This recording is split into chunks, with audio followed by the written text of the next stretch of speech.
The season to be jolly and joyous. Fa la la. Oh.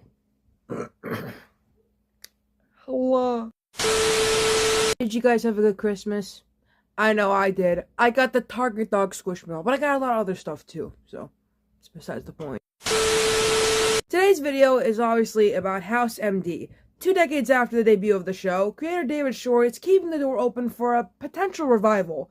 Making that happen, however, would require certain conditions to be met, though. So let's find out about these conditions. In case you guys forgot what happened in the series finale of House, House faked his death and was last seen going on a motorcycle trip with his husband, his friend. Wilson and House are gay for each other, can I just say that? But anyways, House faked his death so he could spend time with Wilson, whose cancer diagnosis left him with a handful of months to live. Over 12 years after the finale of House aired, David Shore was asked about what House is up to in 2024. However, he doesn't want to be specific, as he's still thinking about actually checking back in with House by pursuing a new story. Even if that never happens, David Shore also appreciates how the ambiguity keeps the fans guessing. I don't want to pin myself down, weirdly, he said, because every now and then, it does cross my mind that I would like to explore that. So I'd have to figure out how I explore that. But also, and this leads to the last question you asked, I like the idea that other people are thinking of that too, and I hate to tell them, no, he's doing something else. He's out there doing something House-like, which I love that House-like became a bit of a phrase. When asked if he considered making a special reunion episode that further chronicles the final months of Wilson's life on the road with House, Shore added, not really. I wouldn't say no to it, but those things are very, very difficult to do. You don't want to spoil anything. As Hughes said at the time, Dr. House is the type of guy who leaves the party early rather than late. People are going, where'd House go? Rather than, why is House still here? You don't want to spoil your legacy, but at the same time, yeah, we had fun with it, and I could see it being fun, but you'd have to have the right story, a great story that we were really happy with, and schedules have to align, which is, in a weird way, the much more difficult task. Beyond checking back in with House, the possibility is there for a new spin-off series to bring back their franchise by focusing on another character from the original show. David Shore confirmed that there were talks at one point about making a spin-off, but one big hurdle is singling out which character to give a new series without having the other actors feel slighted.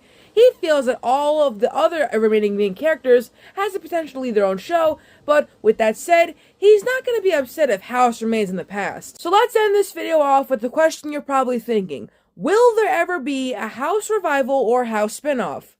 Well, we did talk about it at one point, David Shore said. Even after all this time, I hate to single out any of these characters because I like them all, and I don't want anybody to feel damned by not being the one named. But especially at the end, we could have done, like, Foreman was running the hospital, and Chase had taken over House departments, and Cameron was off with the family. They all live on, so I could have done a show with any of them, and I would have enjoyed it. But there's also a danger in a show going too long, and so again, no complaints. He's not wrong about that. A doctor show I like to point out a lot sometimes is ER. ER ran for 15 seasons, ending in 2009. That they knew when to stop. They could have gone on forever. They could have been like the One Piece for doctors, but they knew when to stop. Which, funnily enough, I think One Piece was running along with ER. When did One Piece start airing? No, not the live action One Piece. I'm talking about the other One Piece. Where's the other One Piece? Oh god. Okay, so One Piece first started airing in 1999, and by then ER was airing, they finished airing their, 5th season, so, One Piece and ER were technically up there, running alongside each other, and now One Piece is still standing and ER is over, but okay, I went on a whole side tangent about One Piece and ER. I need to stop mixing my things together. Let me know what you guys think about, House. You think House could ever come back? Man, I don't even think House would give a shit. I'm kidding. I don't know how House would feel about coming back. It's all up to the people, Typically, reboots and revivals, they're not really that good. Happy Gilmore is getting a sequel, and that's the next video, so, yeah, I don't know, man, but that's just the way it is, so I'll just see you all in the next video where we react to the Happy Gilmore 2 trailer.